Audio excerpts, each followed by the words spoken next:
There's a moment in history so shocking, so haunting that even the US Navy tried to forget it ever happened. Imagine this: a top-secret mission to deliver the deadliest weapon ever built. A ship, sailing silently through the Pacific, succeeds in that mission, only to be torpedoed and sunk days later. What followed was a horror that survivors described as 4 days of hell, hundreds of sailors floating in shark-infested waters with no food, no water, and no rescue in sight. This isn't fiction. This is the true story of the USS Indianapolis. Hello guys and welcome to the channel. I'm HistoryRaptor, and today we're diving into one of the most chilling, tragic, and historically vital stories of World War II. This is the journey of the USS Indianapolis, its rise, its secret mission, and the catastrophic events that followed its sinking. The USS Indianapolis was born in an era when battleships were kings of the seas. Commissioned in 1932, she was a Portland-class heavy cruiser, fast, armored, and armed with 9 8-inch guns. At over 600 feet long and weighing nearly 10,000 tons, she was a force to be reckoned with. Before the war, the Indianapolis wasn't just a warship, it was a diplomatic tool. In 1936, she carried President Franklin D. Roosevelt on a goodwill tour of South America. She was sleek, modern, and proudly carried the American flag across the seas. But everything changed when the United States entered World War II. During the war, the Indianapolis proved herself in combat. She fought in key Pacific battles: Gilbert Islands, Saipan, Iwo Jima, and Okinawa. She even took a kamikaze hit in March 1945, but despite the damage and the loss of 9 crewmen, the ship kept going. By mid-1945, the war in the Pacific was nearing its end, but behind the scenes, a new kind of weapon was being prepared, one that would change warfare forever: the atomic bomb. In July 1945, the USS Indianapolis was selected for a top-secret mission: deliver the enriched uranium and critical parts of Little Boy, the atomic bomb that would later be dropped on Hiroshima. Only a handful of people knew the true nature of the cargo. The sailors on board, they had no idea. Orders were strict: sail fast, no escort, no questions. The Indianapolis left San Francisco on July 16th and raced across the Pacific at record speed. 10 days later, on July 26th, she reached Tinian Island in the Marianas. Her mission was a success. The components were delivered. History was about to be made, but for the crew of the Indianapolis, the worst was yet to come. After the delivery, the ship set off toward Leyte Gulf in the Philippines. With the mission behind them, the mood on board was relaxed. The crew had no idea they were sailing directly into a deadly trap. On the night of July 29th, under a moonless sky, the Japanese submarine I-58 spotted the Indianapolis. What happened next would become one of the greatest. At 12:14 a.m. on July 30th, 2 torpedoes ripped into the ship's starboard side. The first struck near the bow, the second detonated close to the ammunition magazines. The explosion was massive. Fires broke out immediately. The ship began listing sharply. Within just 12 minutes, the Indianapolis sank beneath the waves. Of the 1,196 men aboard, around 300 went down with the ship. The remaining 900 were cast into the Pacific Ocean, many without lifeboats or life jackets.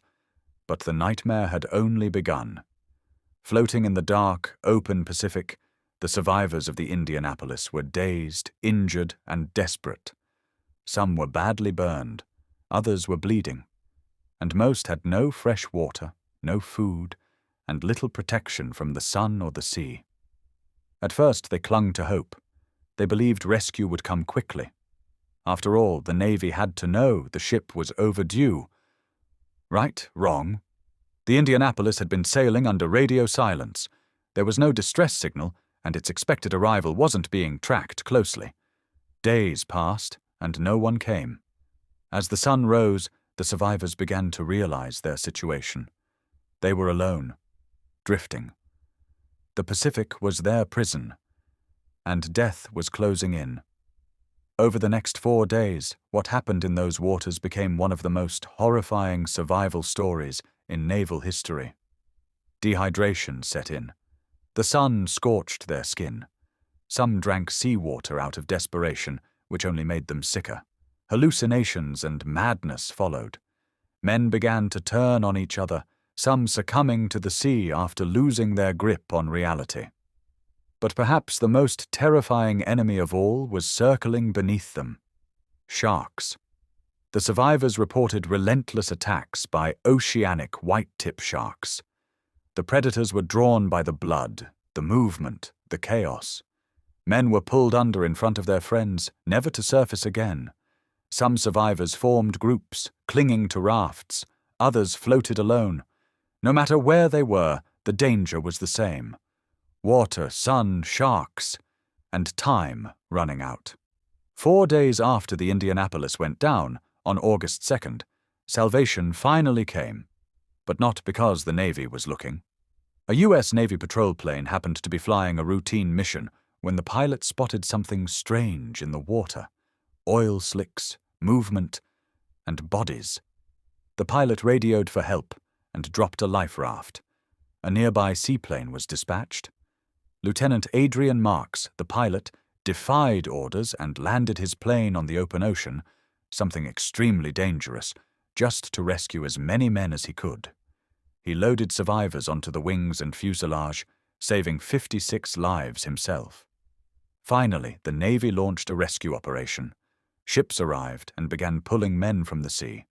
Of the nearly 900 who entered the water, only 316 were still alive. The rest had died from exposure, dehydration, injuries, or shark attacks. Back on land, the questions began. Why wasn't the Indianapolis reported missing?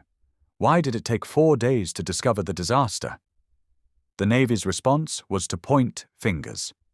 And one of those fingers landed squarely on the ship's captain, Charles B. McVay III. McVay was court-martialed, accused of failing to zigzag, a defensive maneuver against submarines, even though his orders made zigzagging optional, and even though many experts, including the Japanese sub-commander who sank the Indianapolis, testified that zigzagging wouldn't have changed the outcome. Still, McVay was convicted. It was a decision many saw as a scapegoat strategy, a way for the Navy to save face. The weight of that blame haunted McVay for the rest of his life. In 1968, he died by suicide, holding on to grief and guilt he never deserved. For decades, the survivors of the USS Indianapolis carried not only the trauma of their ordeal, but the injustice done to their captain. Many of them rallied to clear his name, arguing that McVay had done everything he could under impossible circumstances. It wasn't until 2000, over half a century later, that their efforts finally paid off. Congress passed a resolution exonerating Captain McVay, officially clearing his name. The Navy formally corrected his record in 2001. It was a small step toward justice, but for many survivors, it meant everything. In 2017, the story took one more haunting turn. An expedition led by Microsoft co-founder Paul Allen located the wreckage of the USS Indianapolis more than 18,000 feet beneath the Philippine Sea. After 72 years, the ship was found resting silently on the ocean floor, its twisted metal a solemn monument to those lost. The story of the USS Indianapolis isn't just a war story. It's a story of heroism and horror, secrecy and sacrifice, and of lessons learned far too late. It changed how the Navy tracks its vessels. It exposed the deadly consequences of wartime silence, and it reminded the world of the resilience of the human spirit, even in the face of impossible odds. In 2018, the entire crew was awarded the Congressional Gold Medal, one of the highest civilian honors in the United States, a final national recognition of their service and their suffering. And even today, their story lives on, through books, documentaries, and films, through the memories of the survivors, and now through you, because now you know what they endured. So that's the haunting tale of the USS Indianapolis, a top-secret mission that changed the course of history, followed by a catastrophe that the world nearly forgot.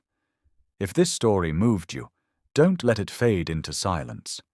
Hit that like button, subscribe, and ring the notification bell so you never miss another true story from the past that still echoes today. Drop a comment below if you'd heard of this before, or if this was your first time learning what really happened to the Indianapolis. I'm HistoryRaptor, and I'll see you in the next video, where history roars back to life.